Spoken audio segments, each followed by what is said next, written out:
নমস্কার, আমি RD ENT centre থেকে বলছি। অনেক পেশেন্ট আমাদের কাছে আসছে যাদের কানের বিভিন্ন রকমের সমস্যা নিয়ে। তার মধ্যে একটা সমস্যা হলো কানে ঝিঝি পোকা ডাকা বা রো রো বা শো শো শব্দ বা রিঙ্গিং সাউন্ড হওয়া অথবা বাজিং সাউন্ড হওয়া। এটা নিয়ে প্রচুর পেশেন্ট বিভিন্ন জায়গায় ঘুরতে থাকে এবং তাদের সঠিক চিকিৎসা না পাওয়ার জন্য তারা ডিপ্রেশনে চলে যান।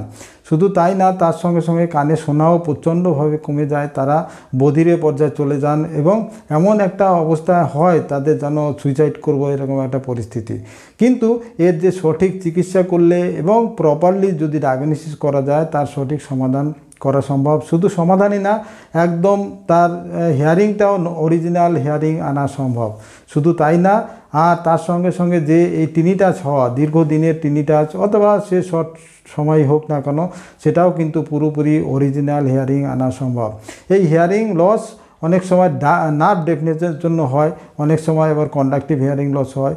যেটাই হোক না কেন বিভিন্ন রকমের তার চিকিৎসা ব্যবস্থা আছে। সবসময় তাকে অপারেশন করতে হবে এমন কোনো ব্যাপার নেই এবং তাদের অরিজিনাল হিয়ারিং অনেক সময় অপারেশন করে করতে হয়, অনেক সময় আবার কনজারভেটিভ ট্রিটমেন্টও করা সম্ভব। যে নার্ভ ডেফনেস হয় তাদের চিকিৎসা নেই এটাও বলা খুব ভুল এবং সেটাকেও যে অরিজিনাল হিয়ারিং আনা যায়। দেখুন আমার এই পেশেন্টগুলো বলছে, তারা কি বলছে তাদের কাছ থেকে শুনে নিন। नमस्कार सर, मैं विकास बारा अलीपुरद्वार ज़िला से। मैं 2012 से कान में सुन नहीं पा रहा था। मैं सुन तो पाता था लेकिन उतना नहीं सुन पाता था और कान में साउंड आता था जिससे मुझे सुनने के लिए दिक्कत होता था। और 2024 में यानी 3 महीना हुआ मैं यहाँ कलकत्ता में आरडी ईएनटी सेंटर यहाँ पे आके मैं श्री डॉक्टर विमल कुमार मंडल सर के पास आया।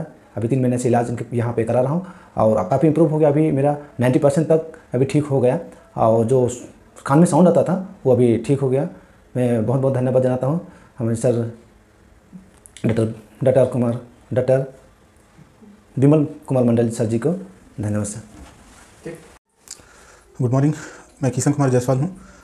मैं लास्ट 1 वीक से टिनिटस से बहुत ज़्यादा तकलीफ़ में था। रात में नींद भी नहीं लग पा रहा था। मुझे लगा कि लाइफ ऑलमोस्ट स्पॉइल हो चुकी है, क्योंकि जब से ये हुआ और हम गूगल में सर्च किए, इंटरनेट में जितना भी हम देखें, हम सिर्फ इसमें नेगेटिविटी भी ही देखें। हमको लगा शायद ये कभी ठीक नहीं होगा और अब इसके साथ जीना पड़ेगा। मतलब सोच के ही डर लग रहा था। अभी तो स्टार्टिंग था तो डर उतना नहीं बैठा था, लेकिन पढ़ते पढ़ते इंटरनेट में लग रहा था कि अब पता नहीं क्या करेंगे, कैसे जिएंगे, भगवान कुछ चमत्कार कर दे, कुछ हो जाए।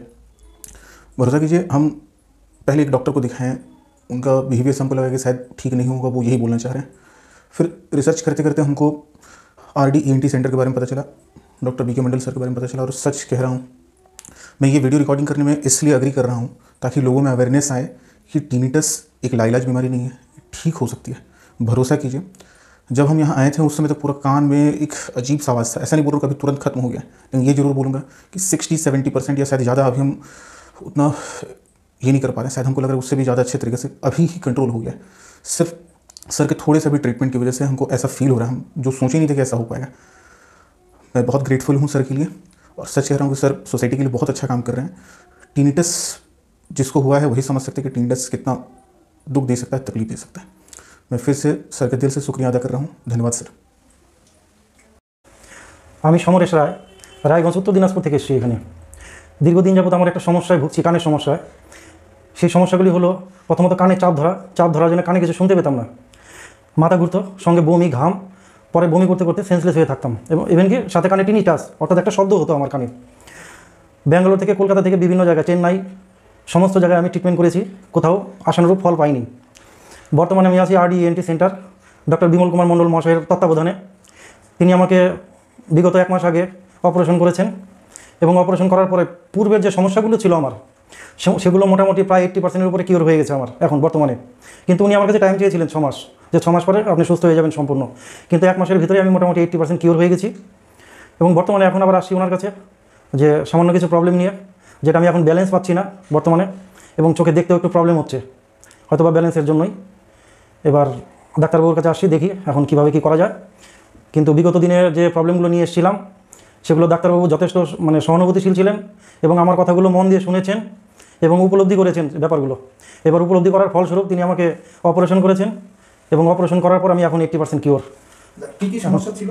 সমস্যা ছিল টিনিটাসের একটা সমস্যা ছিল, যেটা কানে প্রচণ্ড আওয়াজ হতো, সাথে ছিল কানে চাপ ধরা একটা ভাব এই চাপ ধরার জন্য শব্দগুলো বাইরের শব্দ কানের ভিতরে বাড়ি খেত এবং আমি শুনতে পেতাম না কিছুই। এবং এইটা হতে হতে কোনো একটা সময় সপ্তাহে একবার বা দুবার বা তিনবার এরকম হতো আর কি, প্রচণ্ড ঘাম হয়ে বমি হয়ে সেন্সলেস হয়ে যেতাম 5 থেকে 6 ঘন্টা। এবার তারপরে আস্তে আস্তে স্বাভাবিক জীবনে ফিরে আসতাম। পরে এনার কাছে মানে এই ডাক্তারবাবুর কাছে আসাতে উনি বললেন যে এটা মেলেরিয়া ডিজিজ, এবার এটা অপারেশনের মাধ্যমে ভালো করা সম্ভব এবং তিনি অপারেশন করেছেন এবং আমি এখন অনেকটাই সুস্থ। হ্যাঁ, দেখলেন তো এদের কিন্তু যে 3 জন পেশেন্টের ভিডিও আপনারা দেখলেন, তারা কিন্তু সবাইকে যে অপারেশন করা হচ্ছে তা নয়, আবার এদের অরিজিনাল হিয়ারিংয়ের দিকে চলে যাচ্ছে এবং তাদের কানে শোনাও চলে আসছে এবং শুধু তাই না, কানের শব্দও চলে গেল। এইবার আরও বিস্তারিত এই সম্বন্ধে আরও বিস্তারিত ভিডিও এর পরবর্তীকালে আপনি দেখতে পাবেন, আগেও করা আছে আমার ভিডিও, আপনারা দেখুন। সেই ভিডিওগুলো দেখলে আপনারা বুঝতে পেরে যাবেন যে আপনাদের কি সমস্যা আছে, কোনটার সঙ্গে কি করতে হবে এবং তার সঠিক চিকিৎসা করলে যে অরিজিনাল হিয়ারিং আনা যায় এবং ডেফ অ্যান্ড ডাম্ব বাচ্চাও কিন্তু তাকে অরিজিনাল হিয়ারিং করা যায়, তাতেও যে লাখ লাখ টাকা লাগে না এবং শুধু কনজারভেটিভ ট্রিটমেন্ট করেই করা যেতে পারে, সেটাও কিন্তু আমার ভিডিওতে আছে। এবার আপনারা সেগুলো দেখুন, এই ভিডিওর সাথে সাথে সেগুলো ট্যাগ করা থাকবে, আপনারা দেখে নিন। নমস্কার।